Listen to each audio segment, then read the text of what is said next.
I have with me today my colleague and friend in architectural profession, architect Jewel Climacosa. Welcome, Jewel. Thank you. Thanks for having me. All right. So before we dive in, quick intro. Can you introduce yourself, or shall we say, if somebody will ask you, who is architect Jewel Climacosa? Yeah, well, I'm uh, I'm an architect by profession. Since the topic is about architecture, so I'll gonna focus on architecture. Well, I graduated in 2003, so it's like over 20 years now. And my profession actually flourished or started when I was even before graduation. I already involved in architecture, design, and construction, and then until I graduate and then go for my own firm, construction and design, build, and involved in bunch of government projects, but not flood controls. And then after that, I had this experience with teaching in TIP, Technology Institute of the Philippines, where I met you, Jong.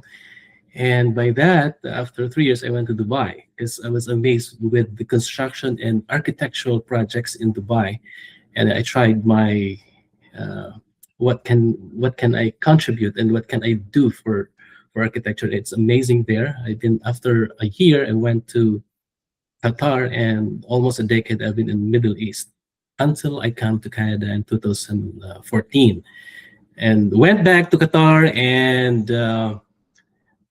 After 2.5 years, come back here in Canada for good. So since then, I've been Okay. in Canada for the past 8 years. Yeah. Okay.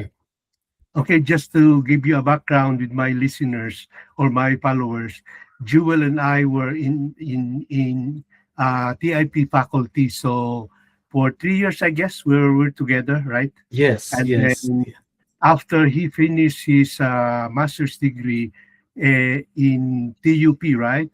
TOP. TUP, and I also 2008. Yeah. yeah. And then we parted ways in 2000. Actually, nauna ka 8. pala. Mm, 2009 ako yata umalis sa TIP. mm. Yeah. I Okay. left. Yeah. I left the TIP summer of 2008 when, Mhm. well, actually, I resigned after the end of the second semester of the year 2022, 2027 to 2028.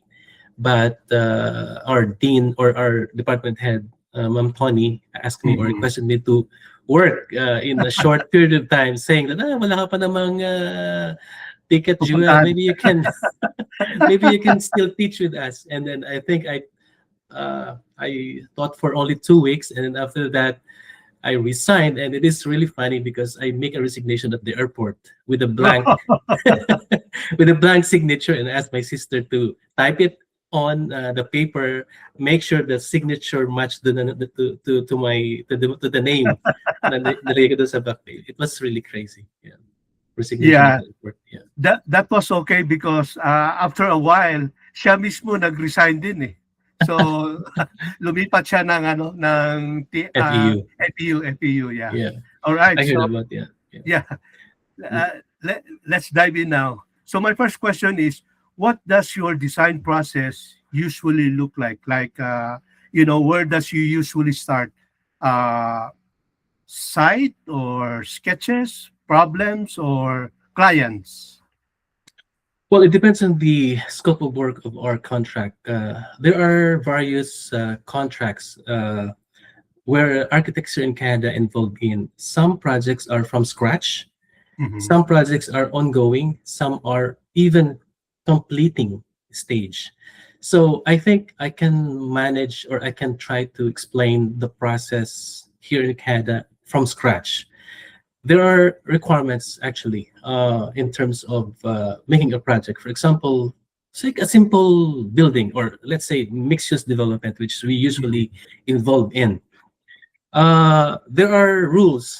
There are uh, actually, um, shall we say, agency or parties that involve in construction or in design process. In here in Canada, particularly in BC, we have the so-called AHJ, which is the authority had jurisdiction. We call it the city or the municipality that covers in Mhm. a construction in a certain project. Or and there's also a building code requirements that needs to be Mhm. followed, Followed. that we need to all to adhere. Uh, on top of that, we have the clients, of course. Mhm. So during the process, say for example, you are approached by a client saying that, oh, hello, Mr. Architect, I want to build a simple mixed-use development. So as an architect, first we need to give a fee proposal. We call it Mhm. professional consulting fee proposal, or we just call it Mhm. consulting fee proposal. And then Mhm. once the client approve it, we and those proposal includes the items or Mhm. the scope of work in the contract. So considering that we're gonna make them from scratch, so there's a vacant lot, for example, a vacant lot or a occupied lot, but the lot needs to, or the zoning or the bylaw, uh, versus zoning under the bylaw should follow according to the city's requirement. For example, the building, the site is under a certain zoning. For example, it's residential and you want to convert it into a commercial.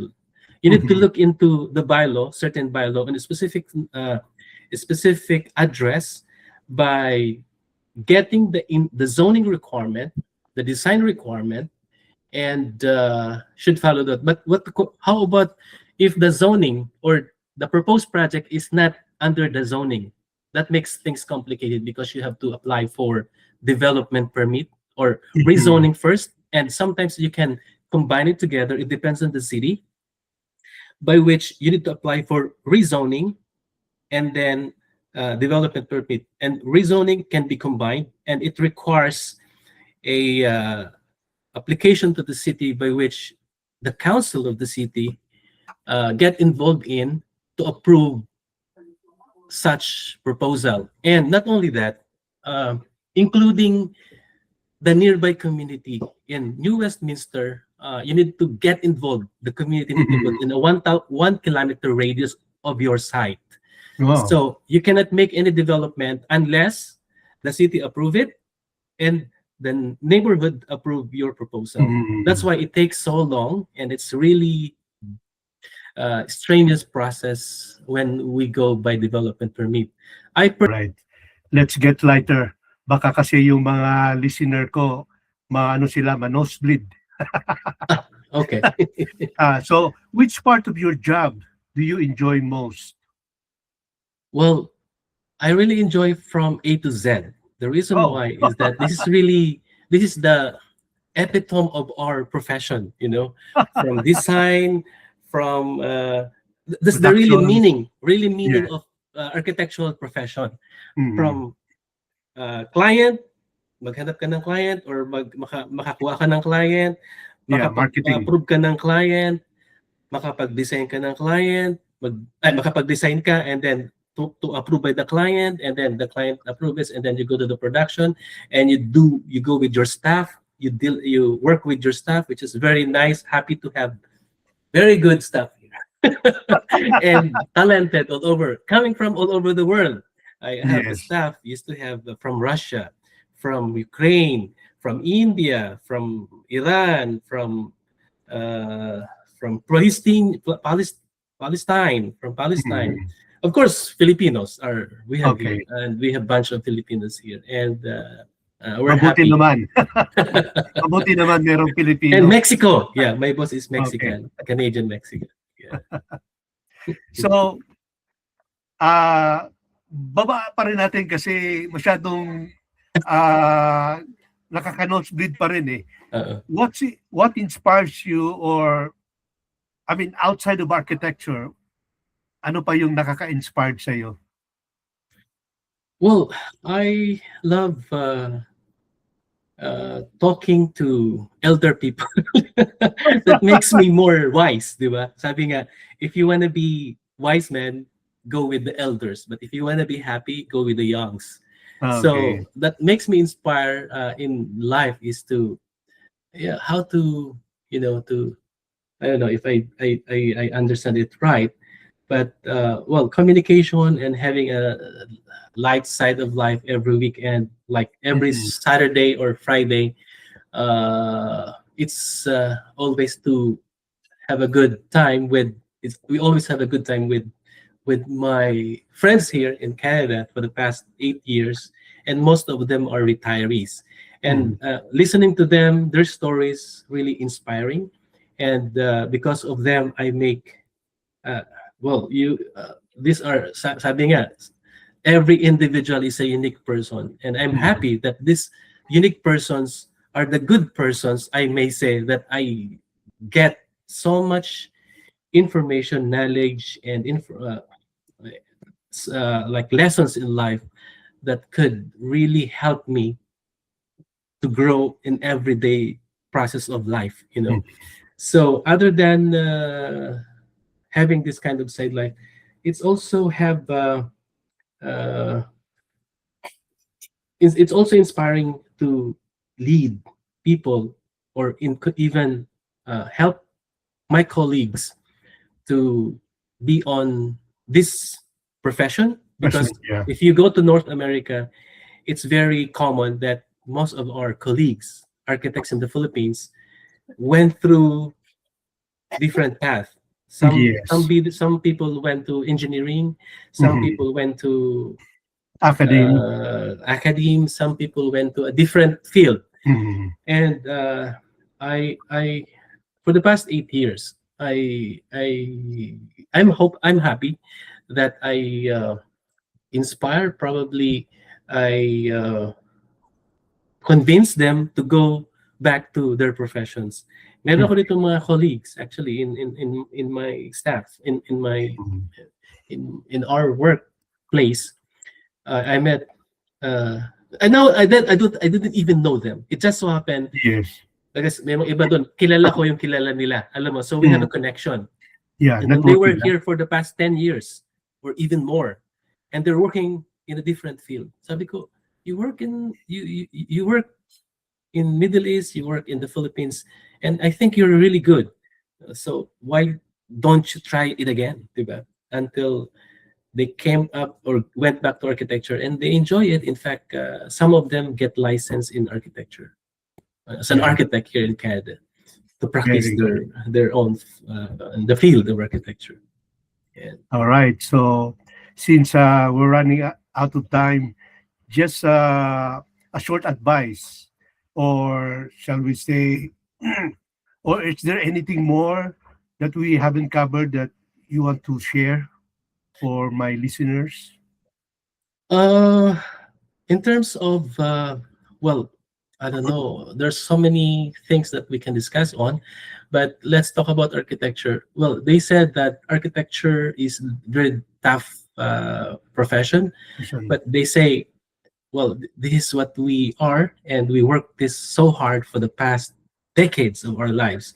So, sabi nila, mahirap mag-practice ng architecture sa Canada, especially in North America, because we are, Asians, and we don't have that much connection to start with. Mhm. But actually, I really enjoyed here because compared to the Philippines, when you say 1 peso is your 1 peso, 10 peso is your profession fee. You gave 10 peso professional fee. Unlike in the Philippines, when you ask for 10 peso, Thank they give you. you $3, 3 pesos or 4 peso. You're gonna be happy. But here, Yeah. no. And for those who are listeners, so maybe they have some like second thought that maaring, wala akong career dyan sa Canada or sa America or Mhm. katulad sa position sa country mo. Actually, there's a career here. It's just a matter of how you gonna make yourself competitive, knowledgeable, and useful to the Mhm. company. Kasi Yes. this is architecture is not only art, it's a business, di ba? Mhm. So when you say it's a business, you need to contribute to to your firm na maaring uh, matuwa sa yung pinapasukan mo, and at the same time maging useful kasi maging karoon ka ng contribution, and not only to yourself but particular to the community of architects in North America. And yeah, we have a career in Canada, particularly in Vancouver. And there's medyo slow down ngayon, pero meron pa rin. In fact, Mhm. the city requires several opportunity for architects and engineers in Canada, regardless you came from wherever in the world. I've been working with the Middle Eastern. I've been working with the other country in European countries, and these are all immigrants. So just like us, we're also immigrants, and your color or skin color here in Canada doesn't matter at all. Oh, So yes. your age as well, di ba? Kahit matanda, bata, as long as you can You can do still what you can deliver. do, we can do. Or you want to do it, even you don't know it, we can help you. We teach you until you learn and you become capable of doing whatever you need to do. And yeah, you're gonna have a good practice. That's how things work, and that's the total dilemma ng mga immigrants sa Canada. And actually, personally, that's also my dilemma. Why I'm gonna go to Canada? I'm already working great here, and I'm Mhm. receiving a decent salary. Why should I go there? Why bother? Diba? May mga ganun. But yun na nga, there's always pros and cons. In Canada, it's like, or in US, this is what we call a long-term plan that could benefit not only us but our next generation. Diba? Yung mga anak natin, particularly the reason why we're here is not only because of us, but more on the children or the next offspring of our, of our of us later on. So yeah, currently I'm uh, I'm happy I'm happy that my boss, the owner of this firm, is really supportive for me, especially, and not only to me, to all the staff, in terms of education, in terms of technical knowledge, know-how, and support, financially and knowledge-wise. So we help each other, and we are like a family. So that's the beauty of being in our profession here. Well, I just get lucky, something sort of. Yeah. Kailangan talaga ito ng part 2. Yeah. Architect Jewel, Architect Jewel Climacosa, thank you so much for gracing my podcast and hope to see you again. Thank you, sir. Thanks so much.